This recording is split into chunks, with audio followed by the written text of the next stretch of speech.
hadapan-Mu. Ajari kami Tuhan untuk percaya bahwa doa-doa kami sungguh mengerjakan kekekalan. Doa-doa yang naik di hadapan-Mu Tuhan sungguh mempengaruhi atmosfer dunia ini. Ajari kami Tuhan untuk berani percaya. Terima kasih Tuhan Roh Kudus. Hanya Engkau yang bisa membicarakan firman itu kepada setiap hati dengan tepat.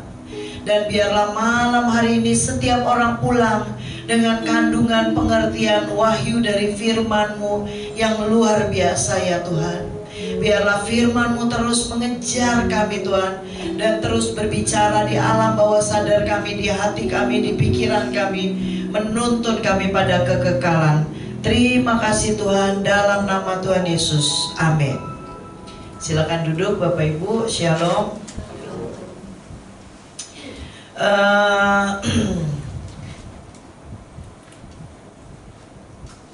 Di sini siapa yang belum pernah ke Israel? Boleh angkat tangan.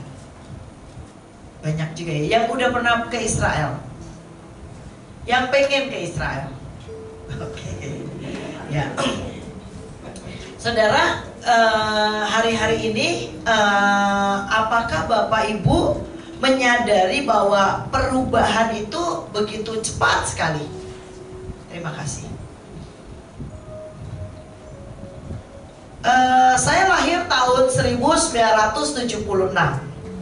Menurut saya orang-orang yang lahir di era saya itu paling enak. Orang-orang yang lahir dari tahun 1970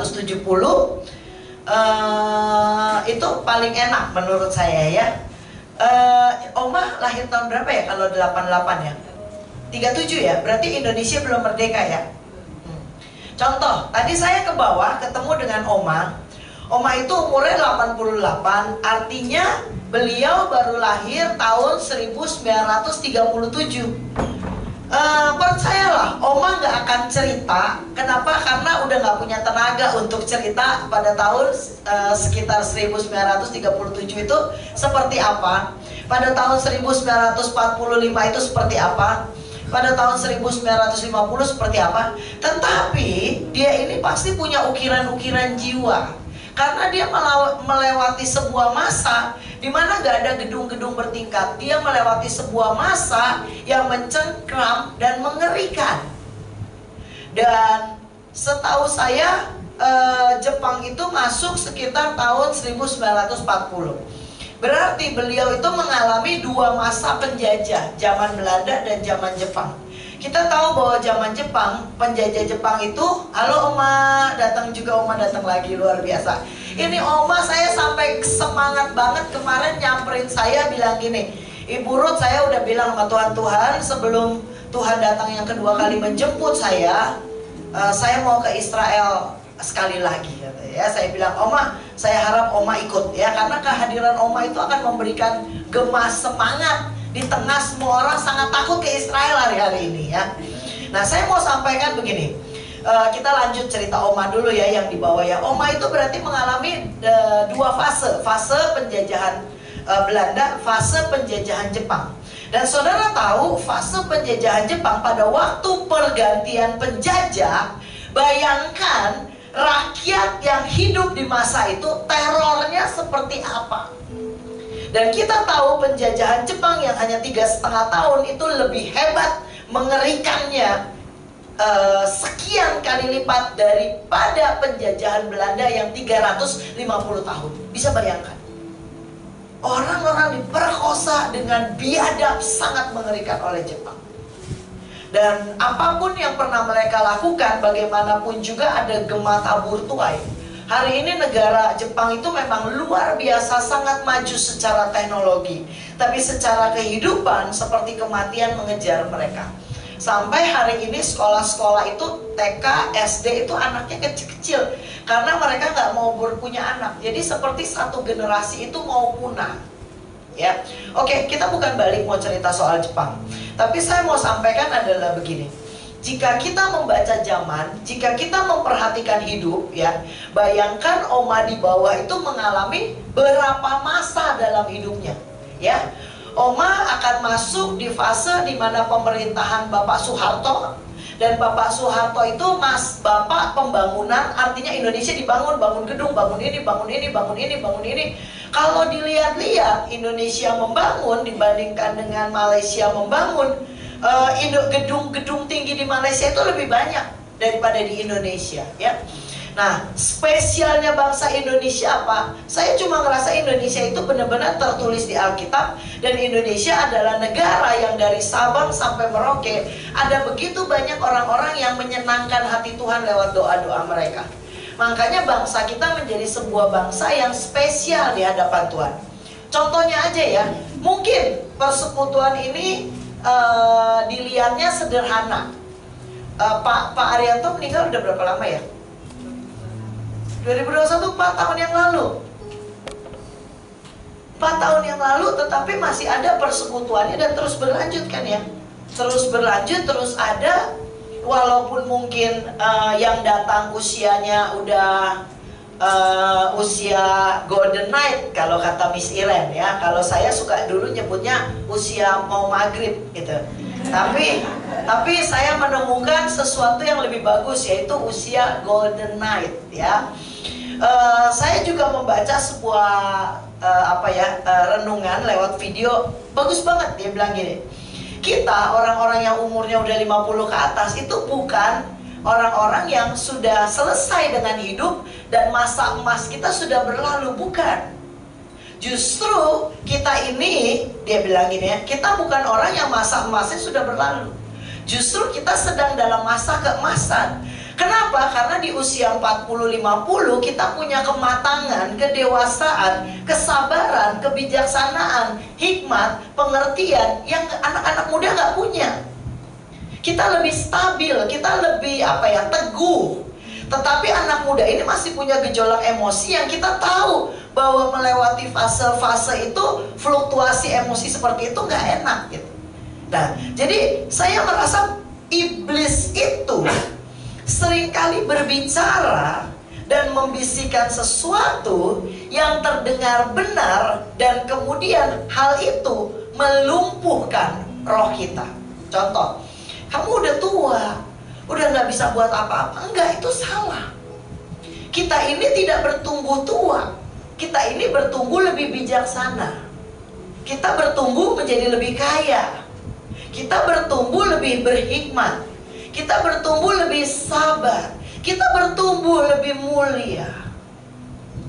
Nah, banyak orang, masa sih Burut? Menurut saya begitu. Kenapa? Karena saya hidup dalam firman. Dan sebagai orang Kristen, Bapak Ibu bisa datang ke tempat ini pasti karena hidup dari firman. Pasti rindu dari ibadah. Nah, masalahnya banyak kebohongan iblis yang ditaruh di kepala kita dan melakukan sabotase sehingga kita menjadi lumpuh dalam iman dan doa. Ya, oke, saya mau membagikan lagi tentang dekade hidup. Orang-orang yang lahir tahun 1970, waktu lahir 1975 lah, Ibu Olvi. Dia lahir, Indonesia sudah merdeka, sudah dalam masa pembangunan. Begitu dia masuk SD 1980, perekonomian dan kehidupan di Indonesia ini sangat stabil dan bagus. Mereka bertumbuh terus sampai memasuki tahun 2000. Tahun 2000 dia umurnya 25, lagi muda-mudanya. Dan tahun 2000 adalah masuk dalam milenial. Artinya perubahan masa. Internet masuk, teknologi masuk, handphone masuk. Dan setelah tahun 2000, perkembangan pertumbuhan teknologi luar biasa cepat mengubah zaman dan semuanya. Sampai Ibu Sri Mulyani berkata seperti ini, saya sudah tidak tahu bagaimana mengendalikan ekonomi, karena rasanya ilmu ekonomi yang saya pelajari dulu sudah nggak bisa jalan hari-hari ini. Beliau mengumumkan hal itu di depan rapat DPR MPR. Artinya dia udah hands up dengan kondisi perekonomian yang gonjang-ganjing luar biasa. Tahukah Bapak Ibu bahwa sedang ada pertandingan mata uang kita akan diganti dengan mata uang kripto? Mereka ini sedang menggojlok undang-undangnya. Mereka sedang bertarung di belakang layar untuk mengubah mata uang menjadi mata uang digital. Mata uang kertas dirubah menjadi digital. Ujung-ujungnya kemana? Ujung-ujungnya adalah mempercepat apa yang tertulis di Alkitab, bahwa tidak ada manusia yang bisa menjual dan membeli tanpa memakai bilangan 666. Jika mata uang itu digital, maka pemerintah dalam sekejap bisa semena-mena dan mengenolkan uang kita. Dan hari ini sudah terjadi banyak. Bahkan tadi saya baru lihat seorang pengacara berkata seperti ini makin nggak benar nih. Dia bilang, jika uang di rekening dalam 1 tahun, 3 sampai 1 tahun, 3 bulan sampai 1 tahun tidak ada transaksinya, maka uang itu akan dibekukan dan ditutup. Dan dia bilang nggak boleh begitu dong pemerintah, karena kan bisa aja yang bukain rekening anaknya, nabungin buat mamanya di kampung. Kalau tidak ada transaksi kan mamanya di kampung mungkin nggak ada ATM, nggak bisa melakukan transaksi, ya nggak bisa main ditutup gitu. Saudara bisa bayangkan ya, berarti kan ada hukum yang terus berjalan, yang makin hari ini mengarah kepada kontrol, kendali. Nah, apa yang saya mau sampaikan, banyak orang ini nggak memperhatikan zaman, banyak orang nggak membaca zaman.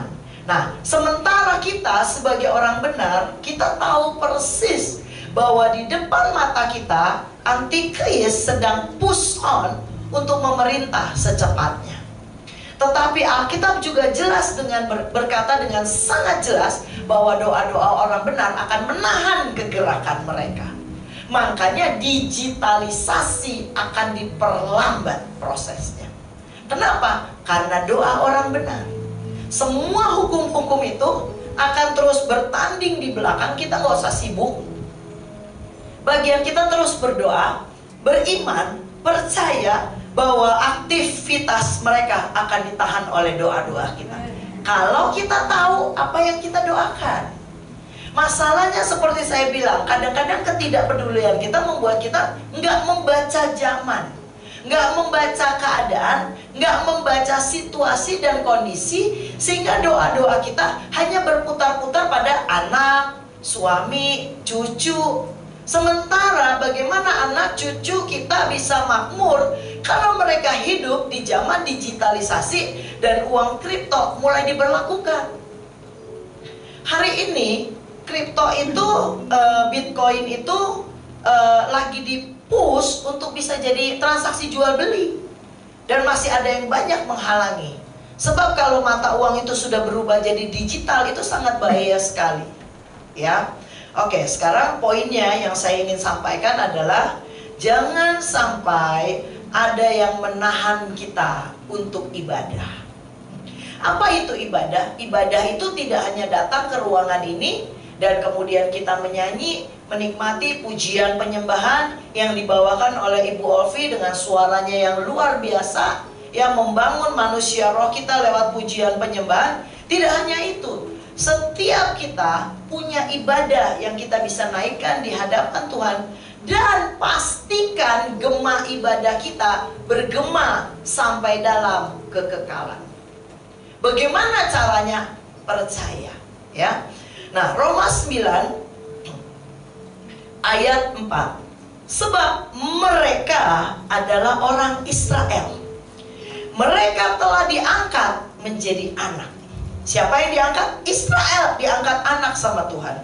Mereka telah menerima kemuliaan, perjanjian-perjanjian, hukum Taurat, ibadah, dan janji-janji. Nah, di Ibrani 11 dikatakan, oleh karena iman, mereka menerima apa yang dijanjikan. Apa yang dijanjikan? Apa yang dijanjikan Tuhan untuk Bapak Ibu sekalian. Tuhan menjanjikan banyak hal kepada saya. Sebagian sudah terrealisasi, sebagian masih saya nantikan. Salah satunya, satu hari saya baca Alkitab, dia bilang gini, kamu akan menerima tempat tinggal, rumah yang kamu tidak perlu beli, dan semuanya sudah siap sedia, ladang dan sebagainya. Dan saya terima itu. Tuhan berjanji tidak cukup hanya menjadikan engkau seorang hamba, tetapi aku akan membawa engkau menjadi terang buat bangsa-bangsa. Saudara tahu nggak, Tuhan pernah bawa saya khotbah di depan orang Moab. Tuhan memberi nama saya Ruth. Nama asli saya bukan Ruth di KTP. Tetapi 25 tahun yang lalu Tuhan memberi saya nama Ruth. Terus kemudian saya menikah dengan seseorang yang bernama Setiawan. Dan nama saya Ruth Setiawan.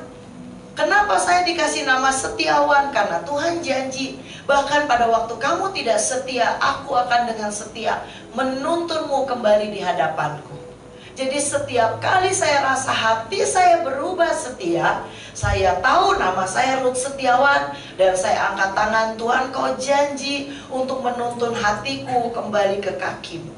Nah, janji apa yang Bapak Ibu punya dari Tuhan? Alkitab kita berisikan perjanjian lama dengan perjanjian baru. Jadi semuanya itu isinya janji. Kenapa saya suka pergi ke tanah perjanjian? Karena dari seluruh bumi ya, dari seluruh bumi, kita tahu bumi itu bulat ya. Dari seluruh bumi hanya satu tempat yang sangat suci yang disebut tanah suci, yaitu Israel. Dan dari tanah suci ini ada kota suci namanya Yerusalem. Dari kota Yerusalem yang sangat suci ada yang namanya Bait Suci. Dan dari Bait Suci ini ada satu benda yang paling suci, yaitu ada ruang yang paling suci, yaitu ruang Maha Kudus. Dan dari ruang Maha Kudus ada benda yang paling kudus yang bernama Tabut Perjanjian. Dan di Tabut Perjanjian inilah Tuhan berjanji, aku akan intim dengan umatku. Itu tanah Israel adalah tanah yang mengandung ribuan, puluhan ribu janji yang diucapkan di Alkitab, dan itu dilepaskan di tanah perjanjian.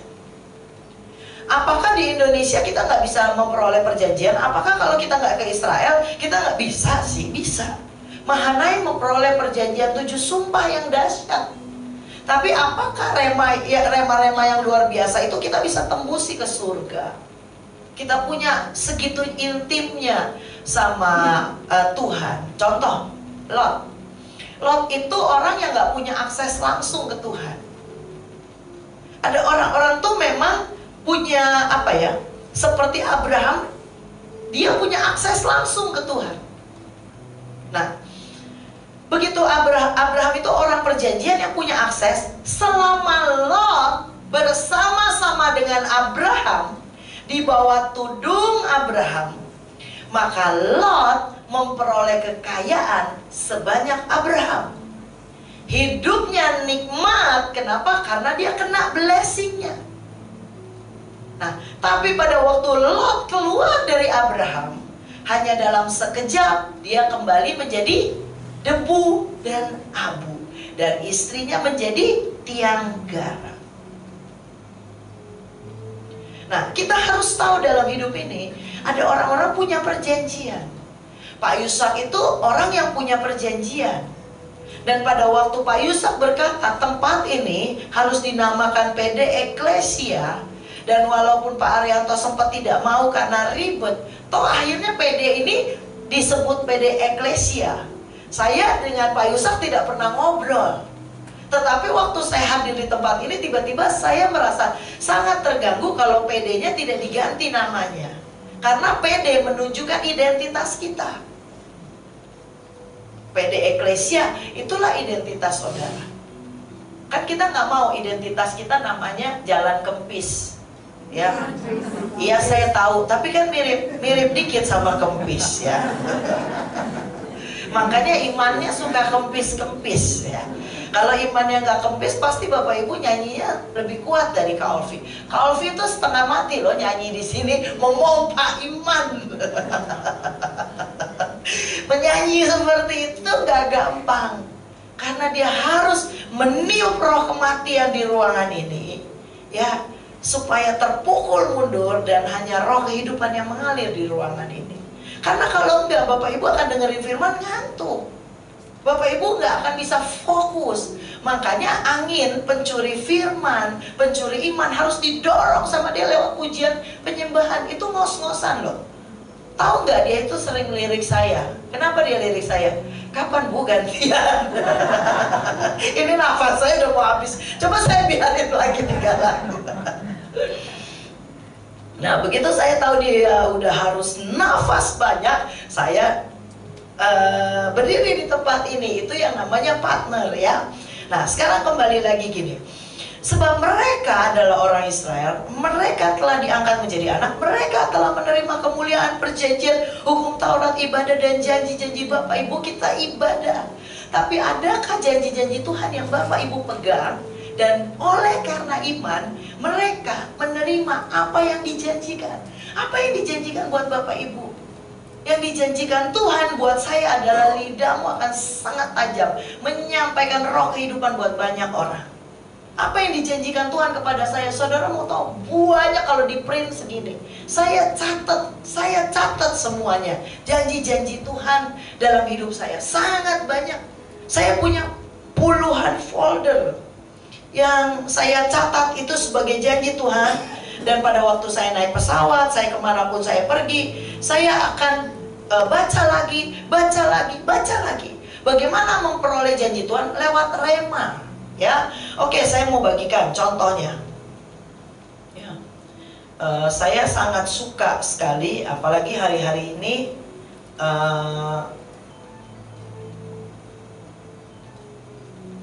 dua anak saya udah punya pasangan hidup, ya, dan pilihan Tuhan luar biasa ya. 2 Samuel 23 ayat 5. Bukankah seperti itu keluargaku di hadapan Allah? Sebab ia menegakkan bagiku suatu perjanjian kekal, teratur dalam segala-galanya dan terjamin. Sebab segala keselamatanku dan segala kesukaanku, dialah yang menumbuhkan. Kalau dulu aku suka mobil, dulu aku suka duit, ya, sekarang Tuhan menumbuhkan sukaku pada firman Tuhan. Sukaku pada kekekalan lebih daripada kefanaan. Tuhan menumbuhkan, mengubah kesukaan-kesukaanku akan kefanaan. Tuhan menumbuhkan kesukaanku pada kekekalan.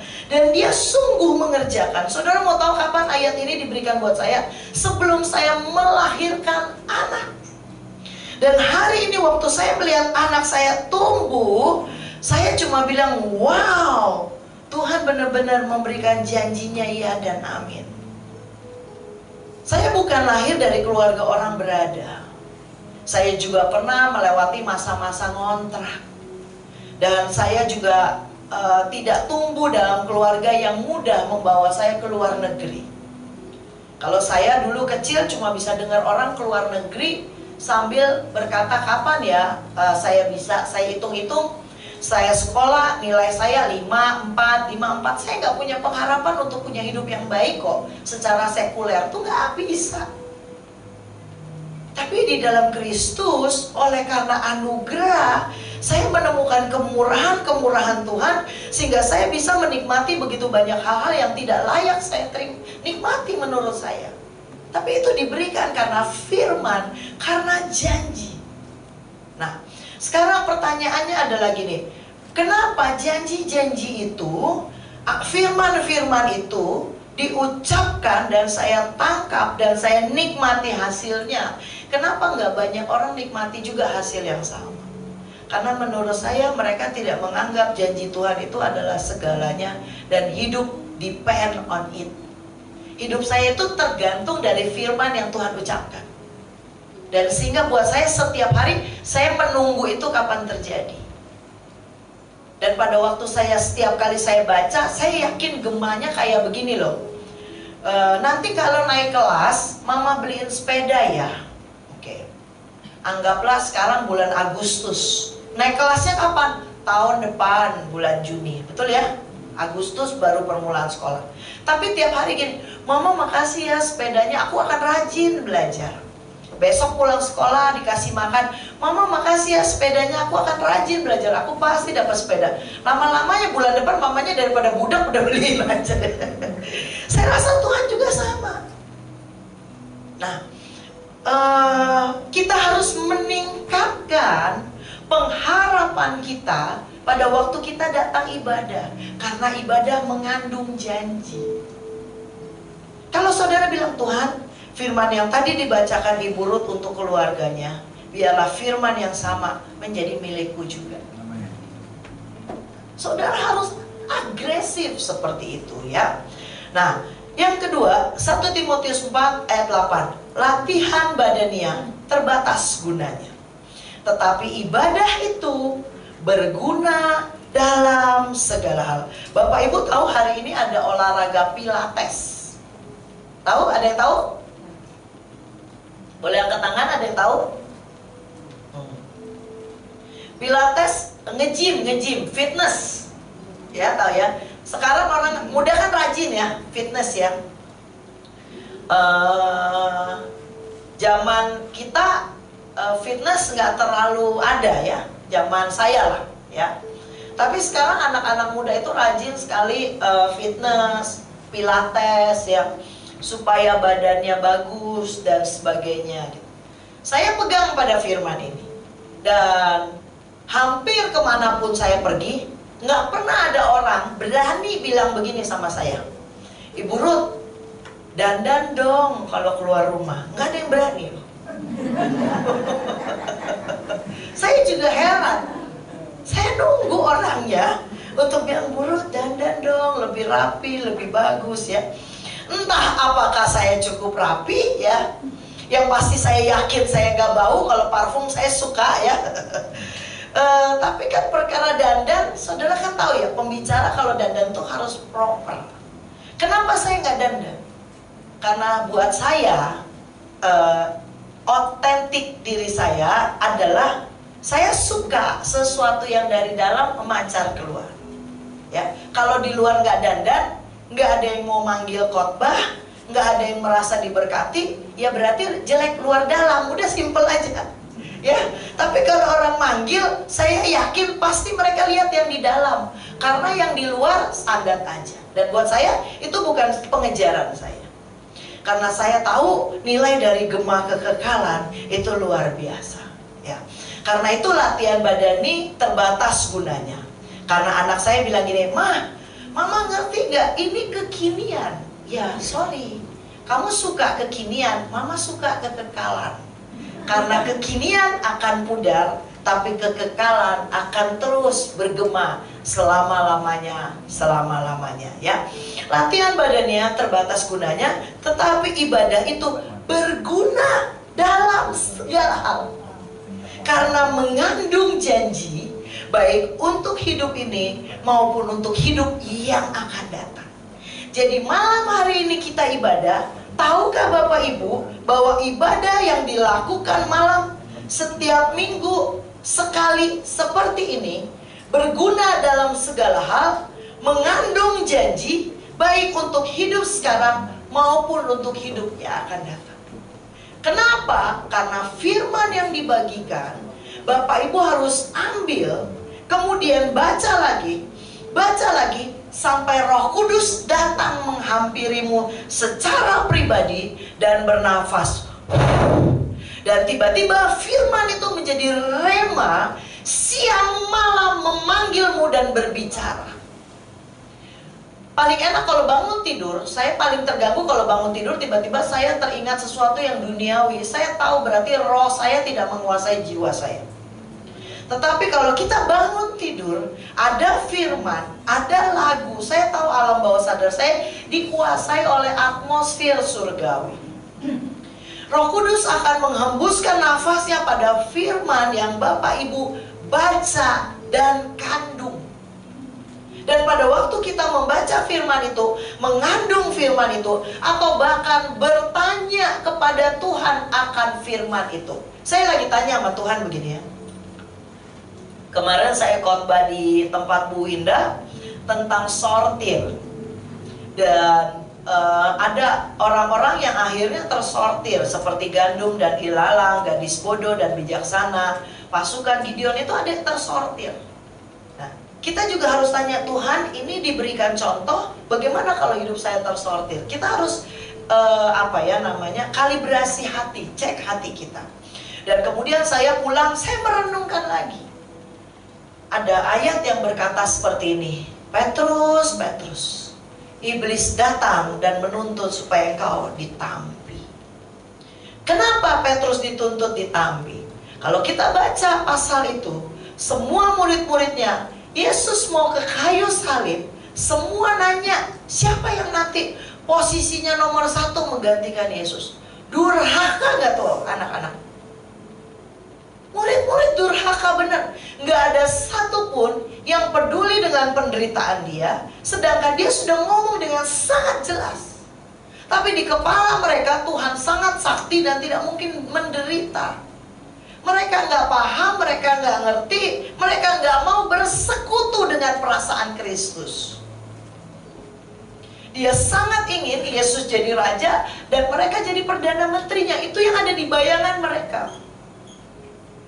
Makanya bahkan setelah Yesus bangkit, pertanyaan murid-muridnya adalah gini, Tuhan, kapan kau akan memulihkan kerajaan Israel? Karena kalau kerajaan Israel dipulihkan, mereka tahu mereka akan jadi tokoh-tokoh utama.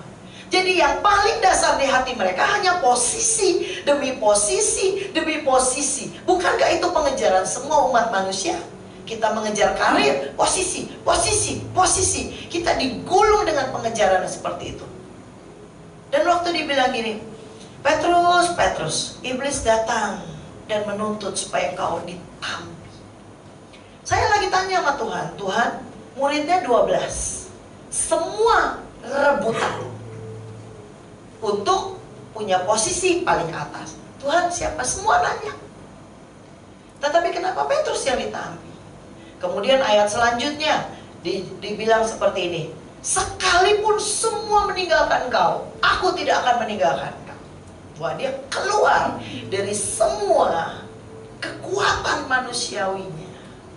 Dan itu ternyata bukan hal sentimental yang disukai sama Tuhan. Misalnya, kalau Pak Bu Yenti pas kehilangan Pak Arianto, ada yang nemenin, ngasih buah, terus kemudian peluk, kemudian ya memberikan hal-hal sentimental lah, care dengan perasaan melo kita. Kita suka kok. Tapi kalau orang datang, woi berhenti mengasihani diri, berdiri dan sembah Tuhan, kita nggak suka. Tetapi pada kenyataannya Yesus nggak bisa disentuh dengan hal-hal yang sentimental. Sekalipun semua meninggalkanmu, aku tidak akan meninggalkanmu. Kemarin lucu deh, satu ketika saya sama Kak Olvi nonton ada drama bagus tentang kerajaan, tetapi ujungnya ada kisah percintaan yang sepertinya luar biasa di film ini. Saya yakin kalau anak muda melihat drama percintaan ini ya, mereka melewati masa susah dan sebagainya di dalam kerajaan dengan intrik politik sehingga mereka salah paham dan ujungnya akhirnya mereka berdua menyintai yang lebih dewasa dan saling berkorban ya. Dan waktu saya sama Olvi lihat film itu ya, kami berdua tuh punya spirit yang sama. Kayak gini, halah. Tapi kalau film itu ditonton sama anak umur 20, mereka akan terobsesi dan berharap pasangan mereka adalah orang yang akan melewati suka duka seperti itu. Kenapa? Karena usia dia dengan usia saya sudah bukan maghrib, tapi golden night ya, udah usia matang. Sehingga kita tahu romance itu ya hanyalah Coca-Cola. Ya kita tahu ya, romance itu umur ada expired date-nya. Sementara kalau romance lagi berkuasa, the power of romance, bayangin ya, laut akan ku seberangi, gunung kan ku daki. Di usia 50 ya, gak sanggup. Gue mending tidur aja. Mau ketemu gak di kafe ngobrolan? Gue gak sanggup. SMS aja udah gak sanggup. Udah jam 9 mau tidur ya, mending gue baca Alkitab ya. Bener gak? Udah lebih bijak, udah lebih dewasa di dalam Tuhan, sehingga kita tahu romance itu seperti spa Coca-Cola ya, yang ada expired date-nya. Tapi biarlah itu ada untuk orang-orang yang ada di masanya supaya mereka punya energi hidup ya. Tapi buat orang-orang sekitar, kita akan menikmati kemuliaan, kehormatan, takut akan Tuhan yang lebih dalam, firman yang lebih dalam, sesuatu yang lebih bernilai, bahkan bernilai kekal. Ya, itu bedanya ya. Nah, balik lagi, ibadah itu berguna dalam segala hal karena mengandung janji baik untuk hidup ini maupun untuk hidup yang akan datang. Nah, Bapak Ibu, simpan firman Tuhan apa yang waktu kita baca pagi-pagi. Tuhan bicara sama aku. Segini tebal Alkitab kita, masa pagi ini gak ada janji dan gak ada rema. Teriaklah, desperate lah, sampai satu firman itu rasanya bergema terus di hati kita. Renungkanlah firman Tuhan siang dan malam, maka apa saja yang kita buat akan berhasil. Janji Tuhan apa yang Bapak Ibu pegang, ya. Saya himbau buat Bapak Ibu yang mungkin punya uang dan bisa berangkat ke Israel, mungkin bisa ikut sama Ibu Yenti ke Israel tanggal 1 November. Kalau enggak usah dipaksakan. Bu, buruh takut perang. Bapak Ibu harus tahu perang zaman sekarang bukan kayak zaman dulu. Mereka itu berpolitik sehingga kita tidak tahu yang benar tuh yang mana. Semua itu menurut saya hanya drama. Jadi kalau Iran nyerang Israel itu karena sudah mereka planning. Mereka tahu besok kita itu kan punya informan dari Israel ya, bisa nelpon. Tel Aviv akan ditutup seminggu kemudian. Ajaib, tiba-tiba besok ada berita perang. Padahal waktu dia telepon belum ada perang. Kenapa? Semua sudah terencana. Ya, jadi kita juga tidak akan konyol-konyol pergi ke sana untuk menghadapi perang, enggak. Kenapa kita ke sana? Karena kita tahu Israel akan ditutup permanen satu hari nanti. Karena akan ada perang Harmagedon. Nah, hari-hari ini dimana kita masih punya kesempatan, ya. Selama ada kesempatan, saya percaya begitu banyak janji-janji Tuhan yang masih kita bisa tarik dan ambil. Begitu kita menginjakan kaki di Israel, ada momen-momen yang pernah dilalui oleh Yakub, contohnya battle. Daud, waktu dia ada di kota Daud, itu cerita itu tidak zaman dulu. Karena peristiwa yang mereka alami itu sesuatu yang kekal. Berbicara di masa mereka, berbicara di masa kita. Sehingga waktu kita sampai di battle dan waktu kita menyembah Tuhan, hati kita fokuskan pada firman itu, kita fokuskan pada Tuhan, maka di bumi akan seperti di surga dan kita akan mengalami kembali atmosfer yang dia alami. Dan waktu kita mengalami atmosfer yang dia alami, maka di situ kita bisa menarik janji Tuhan. Dan ini bicara tentang hidup dalam roh. Jika kita tidak hidup dalam roh, kita nggak akan paham. Roh itu kekal. Makanya dia Allah dulu, sekarang, dan selama-lamanya. Waktu ada di tangannya. Waktu buat kita sudah berlalu. Tetapi Bapak Abraham ini sudah mati belum? Dia tidak mati. Dia pindah tempat. Bapak Abraham, Bapak Ibu coba renungkan lebih dalam. Bapak Abraham apakah ada di dalam kubur? Di mana Bapak Abraham? Di surga. Bukankah perjanjian baru orang yang dari neraka bilang gini, Tuhan tolong suruh Abraham mencelupkan jarinya ke air dan diteteskan ke mulutku. Orang dari neraka bisa lihat Abraham di surga. Dia bisa lihat orang miskin yang di pangkuan Bapak Abraham. So it's mean itu ditulis di perjanjian baru. Kisah Abraham ditulis di Kejadian. Di mana Bapak Abraham hari ini? Di surga. Dia tidak mati. Dan dia mencermati kehidupan di bumi. Karena Ibrani 11 berkata, ini belum genap masa kehidupan, mereka masih menantikan janji-janji Tuhan buat bangsa Israel. Di surga ada Tuhan, ada Bapak Abraham, ada Ishak dan Yakub. Mereka masih menyaksikan bagaimana nasib bangsa Israel. Karena perkataan tentang Israel belum digenapi semua di Alkitab. Dan kita ada dalam chapter-chapter terakhir kehidupan. Hari itu Yohanes nggak tahu kok tentang robot. Tapi dia bilang, ada binatang bergerak, bertindak begitu rupa, dan berbicara. Kenapa dia cuma bisa tulis seperti itu? Karena dia nggak punya kata robot, teknologi. Zaman Yohanes ada di Pulau Patmos, kata teknologi belum lahir. Makanya dia coba ilustrasikan apa yang dia lihat. Ada binatang Kenapa dia lihat robot itu bentuknya kayak binatang? Dan itu memang binatang. The beast. Iblis. Dia tidak bisa urai bahwa itu robot, itu teknologi.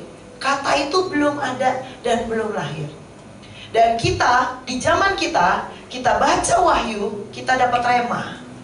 Kita tahu bahwa bilangan 66 itu bicara soal barcode, bicara soal digital, bicara soal teknologi yang sedang bergerak hari-hari ini. Bapak Ibu pernah bayar makanan pakai QRIS?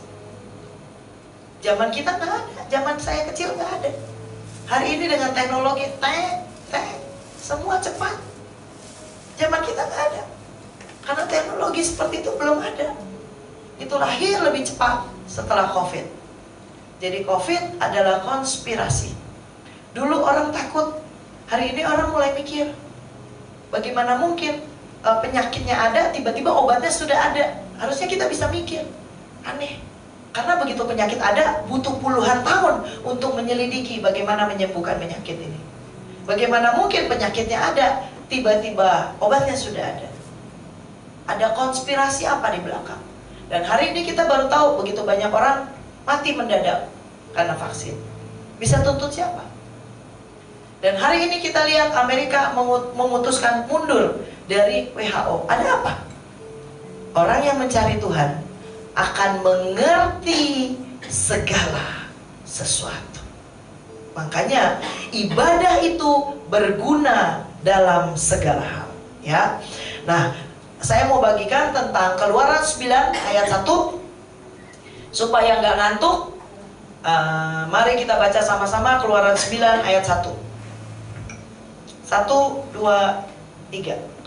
Firman Tuhan kepada Musa, pergilah menghadap Firaun dan berbicara kepadanya. Beginilah firman Tuhan, Allah orang Ibrani, biarkanlah umatku pergi, supaya mereka beribadah kepadaku. Ya, Keluaran 9 ayat 1, biarkanlah umatku pergi untuk apa? Beribadah.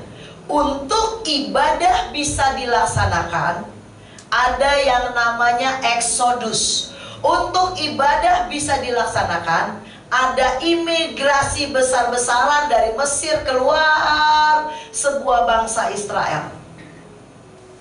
Sekian banyak orang keluar semua dari generasi ke generasi, dari ternak, kambing, domba, semuanya keluar berimigrasi, keluar dari Israel untuk apa?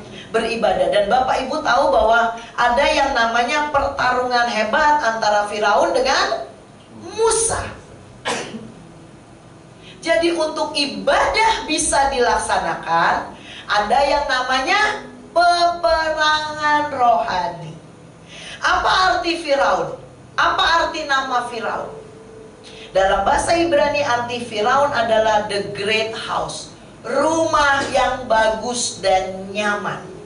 Begitu kita dikasih kenyamanan, seringkali kenyamananlah yang menahan kita untuk punya ibadah yang sesungguhnya. Apa itu ibadah buat Bapak Ibu sekalian? Ibadah buat saya menaikkan doa-doa yang mengubah haluan dunia.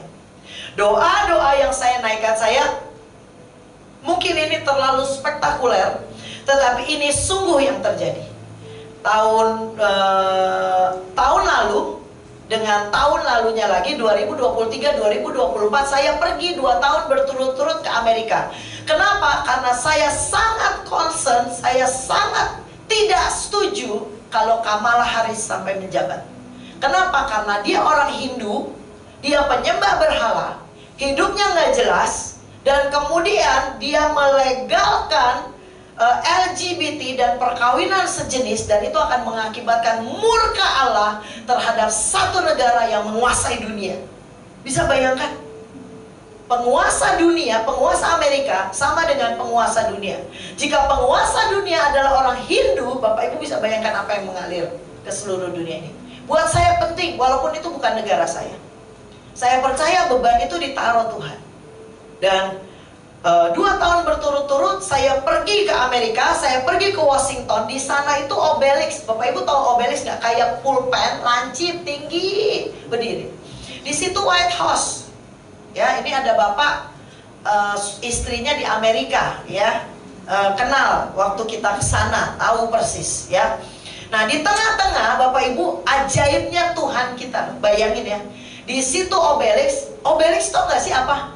Benda yang dibawa sama Cleopatra sekian ribu tahun yang lalu ditancap di Washington. Artinya pengaruh Mesir, pengaruh roh dunia, pengaruh kefasikan dia tancap di Washington. Untuk apa? Menggemakan kegelapan. Dan di seberang sana itu pusat pemerintahan Amerika. Di tengah-tengahnya, saudara mau tahu ada apa? Saya tidak tahu siapa yang bangun, tapi di tengah-tengahnya ada pondok Daud. Dan itu bergema harus 24 jam ada pujian penyembahan. Dan waktu kami datang, kami doa perang, kami katakan semua pengaruh Obelix tidak bisa kena ke White House, keputusannya harus orang benar yang naik. Saya tidak tahu dengan regulasi yang dibuat Donald Trump hari ini yang heboh, tetapi yang pasti buat saya, yang saya dapat dari Tuhan adalah kalau dia naik, dia akan mengembalikan hukum-hukum selaras dengan firman Tuhan. Makanya waktu dia naik, pengumuman pertama yang dia umumkan adalah Amerika mengakui hanya ada 2 jenis kelamin, laki-laki dan perempuan. Di luar itu saya nyatakan adalah dosa. Dan saya menghimbau seluruh penduduk di negeri ini untuk punya Alkitab di rumahnya. Buat saya itu keren. Dan semua sekolah harus menaikkan kembali hukum-hukum Tuhan yang diturunkan oleh Obama. Waktu kita berdoa di sana, doa ini mengubahkan haluan hidup. Walaupun doa saya cuma 0,0001% efeknya, tapi 0,001% ini ya, kalau di skala dari semua yang peduli juga banyak, nggak cuma saya, tapi saya ikut andil ada di situ. Nah, Bapak Ibu harus punya iman. Oleh karena iman, PD Eklesia di jalan Kelampis, ya. Apa? Gemanya apa? Oleh karena iman, Mahanaim membangun pasukan terdahsyat dari Sabang sampai Merauke. Oleh karena iman, PD Eklesia menaikkan doa-doanya dan membuat Surabaya menyintai Tuhan dan takut akan Tuhan. Jadi harus ada tema doa yang hasil dari PD Eklesia. Oke, Bu Yanti harus umumkan tema minggu ini kita berdoa untuk apa? Katakanlah kita mau Surabaya dilawat Tuhan. Kita pokoknya doa khusus bulan Agustus kita berdoa Surabaya akan ada KKR besar. Tidak usah PD, gak usah dipikirin gini, aduh nanti gimana sewa gedung. Gak usah kita yang adakan, doain aja. Tiba-tiba GMS mungkin buat ibadah 1 juta orang. Gak tahu penduduk Surabaya berapa. Ya siapapun yang buat, biarin aja. Berarti doamu dijawab Tuhan, bukan? Berarti doamu menggerakkan Bapak Philip, Bapak siapa untuk membuat KKR. Berarti kita sinergi dalam roh dengan oleh karena iman, oleh karena doa-doa yang dinaikkan dari PD Eklesia di jalan Kelampis, ya, sampai di hadapan Tuhan, mengkonfirmasi gema dari PD di Nafiri Elohim, PD dari tempat lain, dan kemudian suaranya menggema di hadapan Tata. Karena doa dan pengharapan punya suara di hadapan Tuhan. Dan doa dan pengharapan yang bergema di hadapan Tuhan, bukan Bapak Ibu yang mengerjakan KKR, tapi tiba-tiba Surabaya dilawat Tuhan kembali anak mudanya. Kita punya cerita sedih bagaimana Papa Alex dengan gedung yang seharusnya menampung sekian banyak orang buat lawatan digoncang. Tapi lihat kasih setia Tuhan, bahwa ada gereja baru yang bangkit dengan anak muda yang segitu banyak. Artinya kota ini tidak bisa dihentikan api lawatan. Karena itu sebagai PD, saudara jangan mau dengerin iblis. PD kecil, gak bisa apa-apa. Diam dalam nama Tuhan Yesus. Itu suara-suara seperti itu yang kalau kita iyain membuat kita kita kecil. Kita menyembah Allah yang tidak terbatas, dan roh yang dahsyat yang tidak terbatas, Roh Kudus ada di kita. Roh yang membangkitkan Kristus dari antara orang mati harus membangkitkan kita, dan doa kita membangkitkan kota ini. Kita harus punya iman, sehingga nama kita tercatat di buku kehidupan oleh karena iman. PD Eklesia tidak pernah punah. Pak Haryanto sudah pulang 4 tahun yang lalu, tapi PD-nya tetap ada. Pertanyaannya setelah Bu Yenti siapa? Pastikan doa di tempat ini. Tuhan, kami percaya oleh karena kasih setiamu, PD ini tidak akan punah. PD ini akan terus menggemakan kekekalan. Saya tidak tahu bagaimana dengan pertumbuhannya, tapi kita harus mendoakan terus. Dan doa kita bergema, kita tidak pernah tahu nanti akan ada apa yang dibuat oleh Roh Kudus, nggak tahu. Naikkan doa-doa. Hari ini ada hari doa nggak sih? PD ini selain seminggu sekali ada hari doa nggak? Sebulan sekali ya.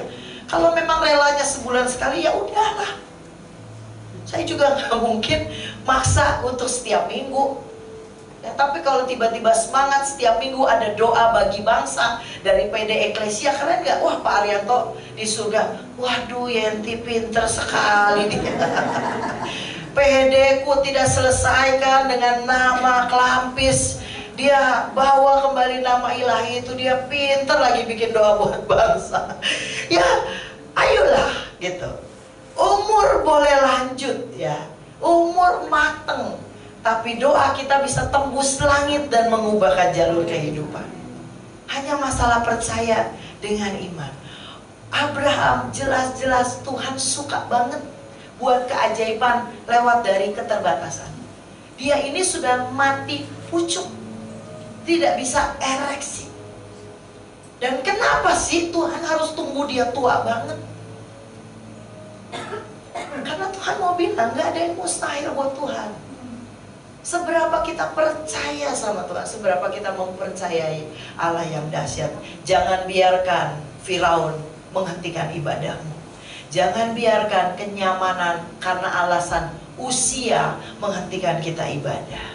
Karena mungkin usia bisa buat kaki kita tidak bisa lari kencang, kaki kita tidak bisa naik tangga dengan gesit seperti anak muda, tapi doa kita bisa meluncur sangat cepat di hadapan Tuhan ya. Tundukkan kepala, mari kita berdoa, kita sembah Tuhan. Tuhan, terima kasih Tuhan untuk kasih setiamu.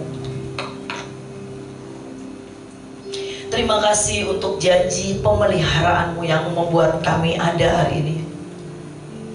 Kami orang-orang yang menyaksikan bahwa kasih setiamu memelihara hidup kami. Tetapi biarlah malam hari ini kami disadarkan Tuhan bahwa ada Firaun-Firaun yang masih ingin mencegah ibadah-ibadah yang seharusnya terjadi. Doa-doa yang harusnya dinaikkan lebih kuat lagi. Dan malam hari ini Tuhan, kami sepakat tidak ada lagi Firaun-Firaun yang bisa menghentikan ibadah kami. Ibadah ini akan melahirkan doa-doa yang bergema sampai dalam kekekalan, yang membelah laut. Yang membelah laut, yang terduga badai, yang mustahil pun terjadi karena kuasa-Mu yang pegang hidupku, yang buka jalan bagiku. Kau pembuat mujizat. Mari sama-sama bangkit berdiri di hadapan Tuhan. Katakan yang membelah laut, yang terduga badai, yang mustahil kami percaya Tuhan. Mari dengan sepakat katakan dengan segenap hati, yang buka jalan bagiku. Kau pembuat mujizat. Mari yang sepakat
hatimu, katakan hatiku percaya. Sambungkan hatimu saudara dengan surga, dengan firman yang dibagikan malam hari ini. Dan katakan dengan surga, hatiku. Kami percaya firman mengerjakan di hati kami. Kami percaya kebenaran-Mu sendiri Tuhan yang mengerjakan di hidup kami. Kau Tuhan yang tidak menyerah atas hidup kami. Kau Tuhan yang setia mengerjakan semua bahkan yang terlalu ajaib buat kami. Katakan hatiku, hatiku. Kami percaya janji-Mu sampai selamanya, sampai kekekalan Tuhan. Hatiku percaya, selalu ku mari sekali lagi katakan hatiku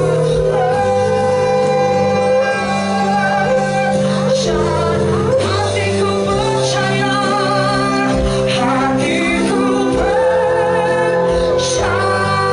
Kami percaya roh iman itu membangkitkan kami. Kami tahu bersama Tuhan doa eklesia.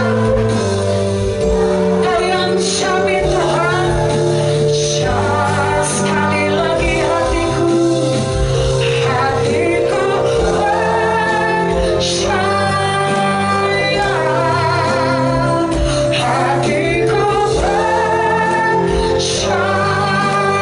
Oleh karena iman kami percaya, kami memperoleh janji-Mu sendiri Tuhan.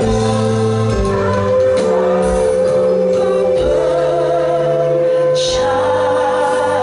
Boleh sekali lagi katakan hatimu. Terima kasih buat kebenaran-Mu Tuhan. Ini benih kekekalan di hati kami.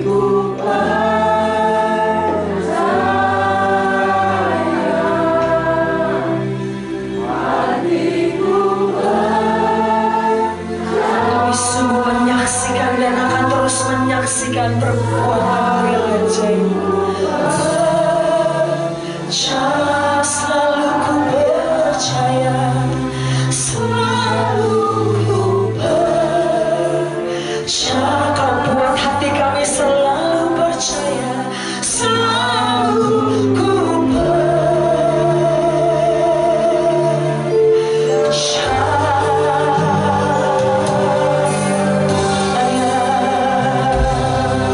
Yang percaya katakan amin, amin.